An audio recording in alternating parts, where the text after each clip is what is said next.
Hi, this is Mike Meridian of Lawn Trout Guitars. I've been following this site for a couple of years and have made, I think I'm at about 75 guitars now. And I wanted to give back a little bit to the community. So I just wanted to show you a few tricks that I do that help me along. And this may be for people that make more than just one guitar. It's for people that are making a few at a time. So a couple of the quick hacks that I've done, and I want to just show you real quick, is I have a lot of this ruler material left over because, as you can see, I use a ruler for my fretboard. So I play a lot with it. The first thing I did was I created, I don't know if you can see this, it's a center guide. I just took a regular ruler and I just put a mark in the center, and then this is an easy way for me to find the center of a box. So if I'm looking for a box, I just find the center. I try to match the two, like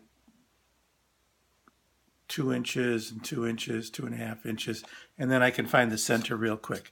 That saves me lots of time. I don't have to deal with the math. It's not a big deal. So that's a center guide. Very easy to make out of any kind of ruler. The next thing I want to talk about is a big problem has always been fretting. Since I make fancy fretboards, it's very difficult for me to do it the typical way where you cut a fret, you cut the hole, you put the fret in, you cut it, and then you trim it after it's on the fretboard. So what I have done is I've used a few things. One that I can show you right now is I bought a few of these Giddy fret guides, and I think that they're the greatest invention since sliced bread. I used to, in fact it's all falling apart here.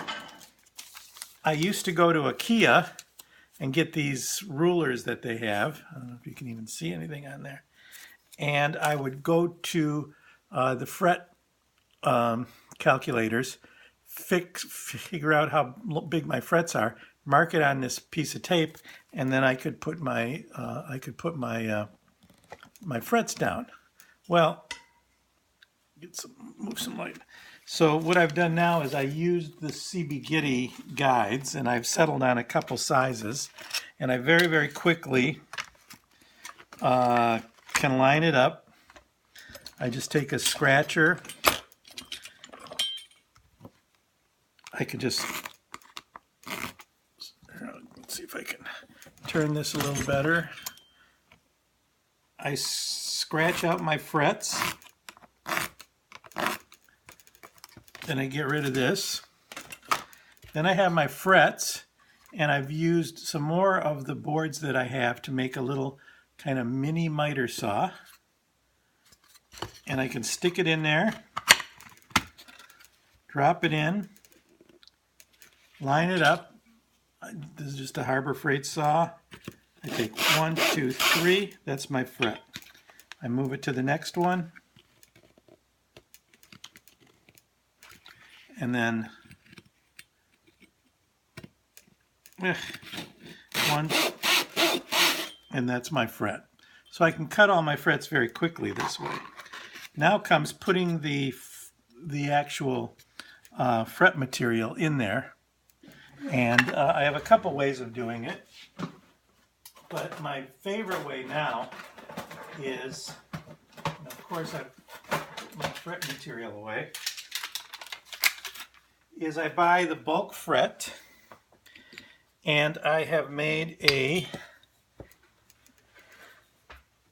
fret jig. And basically I take my fret material, I put it in my fret bit jig, and these holes are all to exactly the same depth, and they're to the width of my fretboards. And then I can just take a cutter and just very quickly slice off 1,000,000 frets. Now those frets have sharp edges. And what I do is I've found that I dress them ahead of time, and just using just using a roto zip, I can very quickly dress those frets.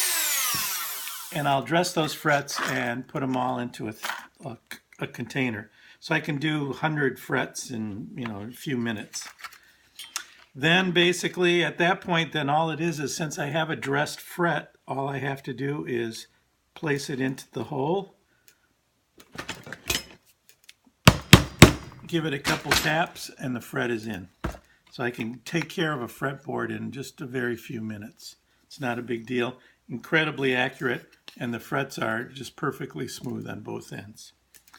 So that's another little thing. So this is my fret jig and my frets cutting jig. And those two things together save me a ton of time. The last thing I have is one of the biggest problems I had was trying to drill a nice 90-degree hole into my necks for the tuners. So I spent a little bit of time, and there's two ways to drill 90-degree holes. And if I were, again, prepared, it would be much better. But here I have my drill. Okay, and sometimes it's hard to get a nice, 90-degree drill in there. So the first thing I figured out was just by taking a simple piece of wood and being very careful in drilling and cutting a nice 90-degree rabbet out of the end of it. That's called a rabbet, just an L-shaped piece. Then the drill sits up against it like that. So this would sit down, I push my drill up against it, and I can get a nice 90-degree hole.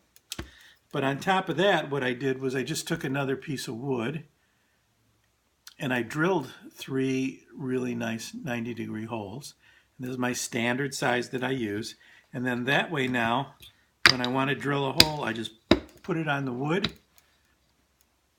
I stick this through these holes, and it pretty much keeps it square.